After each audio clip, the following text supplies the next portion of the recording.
kas jums deva tiesības interesēties par baznīcas vēsturi?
Baznīca ir celta pēc Gotthārda Ketlera pavēles Kurzemes hercogijā.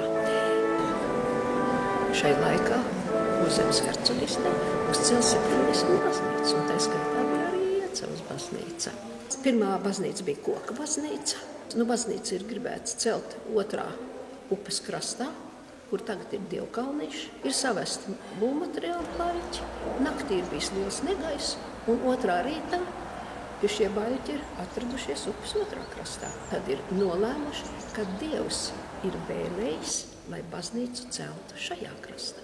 Baznīca ir postīta visos karos šajos, bet baznīca nekad nav sagrauta. Viņa vienmēr ir palikusi dzīva.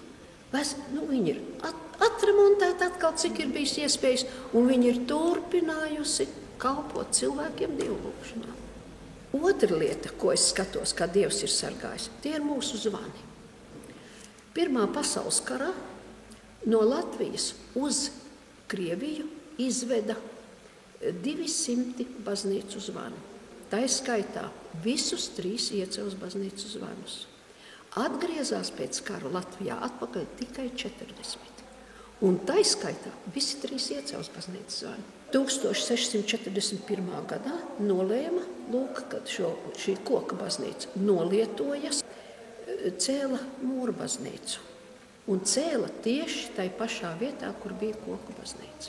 600. gadi, 700., 800. gadi, visi tie kari un visi karapulki jau attiecas uz šo mūra baznīcu. Napoleona karaspēks šeit pie Iecavas upes šeit pusgadu gandrīz bija. Un te tik notika kaujas un kritušo bija daudz. Karaspēks paņēma baznīcu savām vajadzībām. Bija lielajā lūkšana telpā atradās zirgi, altārdaļas priekšā kūra ugunskura, un visu, kas dedzināms, durvis, logi, tie bija visi sadedzināti malkā. Baznīca bija stipri cietusi pasaules karā. Baznīcai ir augsts tornis. Tas jau ir kā mērķis. Parasti šai tornī iet tie tādi aizstāvji vai nekas, no kura var šaut vai ne no torņa, bet šauj arī uz torni. Baznīca bija diezgan stipri cietusi, kāda 18 lielgabalšāviņi bija trāpījuši vai ne. Bija torņa pilastri bojāti, durvis bojātas, logi bojāti, arī bija jumts cietis un griesti un viss tā. 72. gads, tā no vēstures, cik es esmu tā uzzinājis, papētījis, tas bija arī no politiskās ideoloģijas tāds gads, kad šai gadā ar tādu lielāku vilni pat varbūt bija baznīcas postīšanas darbi notika, dedzināšanas un citādi veidu postīšanas. Un tad jau maijā sāka jau šo baznīcu postīt un traucēt, vai ne? Un tie bija pusauģi. Izsita logus, lai tiktu šeit iekšā, un 25. augusta vakarā aizdedzinājuši. Un baznīca šī altārdaļa bija liesmās. Ugunsdzēsēji sabraukuši bija daudz Iecavas, Bauskas, no Rīgas mašīnas. bet nevienu ūdens šalti baznīcai neuzlēja.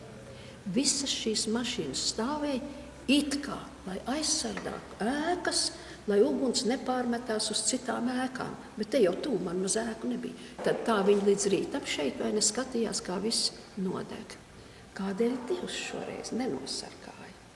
Taču laikam cilvēki bija, nebija par savu baznīcu domājuši un par Dievu tik, cik bija vajadzīgs no cilvēku puses. Un tas bija 97. gads, tad gada beigās, ko izdarīja pirmo? Nomainīja jumtu šeit altāra daļai, ja, un uzlika, var sakot, griestus, nomainīja to ārējo jumtu un uzlika labu jumtu un griestu segumu visu, vai ne? Un tad 98. gadā turpinājās lūk šī altāra daļas atjaunošana, un 15. novembrī arhibīskaps Vanaks iesvētīja mūsu altāra daļu. Lielā baznīcas, vai ne, viss tā lūkšana telpa, tā stāv joprojām sastatnēs. Jumts gan ir nomainīts, to nomainīja 2003. gadā. Tornis tika atjaunots, logi nomainīti gan lielā baznīcā, gan tornī. Ērģelis mums uzdāvināja Olgotas draudze no Dānijas. Ar visu to, kā nu bija, kā nu nebija, bet ka mūsu baznīca ir sargājis Dievs. Tagad mēs domājam vēl par tālāk risinājumu. Teiks vēsta, ka agrākos laikos, lai ēka nesabruktu, tajā iemūrēja kādu cilvēku, lielākoties jaunu nevainīgu meiteni. Iecās baznīcas sienās neviena dzīva būtne nav iemūrēta. Varbūt tas ir viens no iemesliem, kāpēc to tik bieži vajā dažādas likstas.